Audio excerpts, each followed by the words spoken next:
Hey everybody, it's Rory from ANSgear, and we've got another Exalt accessory up here for your EMek 100 or your EMF. This will not work on an ETHA 2 because an ETHA 2 is an electronic gun. The EMF and the EMek 100 are mechanical, and that's where this safety is going to come into play. So this will replace the safety that is on the gun from factory right here with just a colored aluminum version right there. Now, I'm pretty sure the one that's in there is steel already. So if you just want to add some color, this is the way to do it. There isn't really a performance difference or anything like that. It's just a safety button that allows you to either pull the trigger or not pull the trigger. So you're just adding a little bit of color, a little touch of something else to the gun. So let's go ahead and put it in. I've got an EMF right here. We're going to separate it and put the safety in and show you how to do it. It's really quite simple. So first thing we want to do is remove the frame. We're going to take the rear frame screw out and the front frame screw out.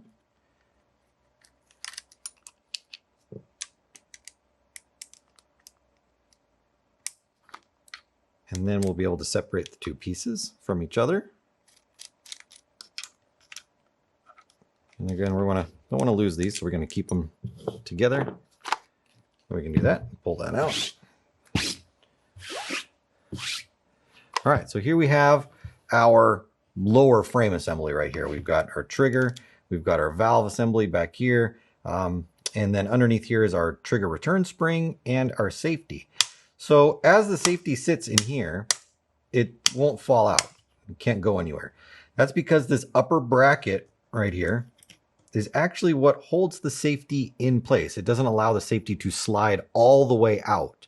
So in order to remove the safety out, we need to take this bracket off the top. And that requires us to take 4 screws, 1, 2, 3, 4, right around the top here, out, and lift it up. Once we lift it up, the safety will be able to slide out, but there's also the trigger return spring underneath there. And it sits right underneath this little circular part. And it pushes down on the trigger so that when you pull back the trigger, it compresses the spring. And when you let go of the trigger, the spring pushes the trigger back forward. So when we remove this, we want to be aware that there's a spring underneath there that we don't accidentally lose. So let's go ahead and take those 4 screws out. 1, 2, 3, and then as I do the 4th one, I'm going to stand it kind of straight up and down to the point where you guys can see it, and I'm going to put my thumb over it. I'm going to kind of hold on to it so it doesn't just come off. All right, so there's our 4 screws, and they are tiny little screws themselves, and they are just going into the composite frame here, so don't over tighten them when you put them back together, or you can strip them out. So once the screws are out, as soon as I lift up my thumb, this is going to want to come off. So if I lift that up, you can see that here's my spring, my trigger return spring, and it fits kind of down inside there. Also, there's a little nub on the back of the trigger that the spring sits in. So it goes on that nub and then inside this little pocket, and it goes down on top. Now this little piece, it's going to be hard to point at it. So right here, there's a little side piece of the plate here.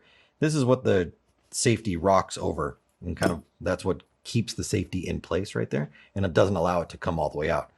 So we can take this now, because our trigger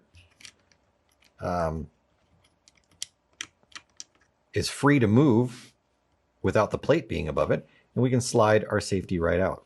Now we can take our new safety, and we can slide it in to position. Now you want to make sure that your trigger is in the forward position like that, and that will allow the safety to come in. If you're trying to put this piece in, let me pull it all the way out again, and you have the trigger pulled back like that, it won't allow the safety to slide through. You can see the trigger is hitting on the safety. So we want to make sure that we hold the trigger forward. I'm doing that with my thumb. I'm holding it forward right now. I'm going to hold it with my finger. And then I can push the trigger all the way, or the safety button all the way in. And then you can see how this works. When the safety slid over into the on position, it's got a raised section on it that doesn't allow the trigger to be pulled. When the safety moves over, there's a notched section where this trigger can slide into it, and then you can pull the trigger. So it's a very simple design on how that works. So once we have that in there, our safety is in. We're going to put our plate back on. We're going to make sure our spring is on the little pin on the back of our trigger. We're going to set the plate in. So we want to make sure that the spring goes into that little pocket. Then we're going to push it down. And I'm going to hold it down. And then I'm going to put my screws back in. And again, don't over tighten them. I have this set up with a slip on it so that it won't over tighten right there.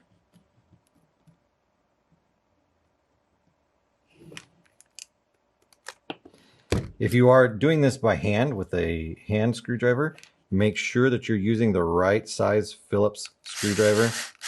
Don't use one that's too big. Don't use one that's too small. Otherwise, you'll strip the head of the screw out, and then you'll never be able to get it out. Well, there are ways, but it's harder to do. So those are safety. Trigger's working normally with the spring. Push it over. Safety engaged. So that's it. It's very simple to do. We would then be done. We could put our frame back together, put our screws back in, and we'd be done. So if you're looking to change out your safety, just add a little bit of color. You're not going to get any performance differences out of it, but if you want to just add some color to your gun, this is the way to do it. You can change out your safety, which is this one, with an aluminum anodized version in all sorts of colors. So just check the website for color availability at the time and pick up some flash for your EMek 100 or for your EMF at ANSgear.com.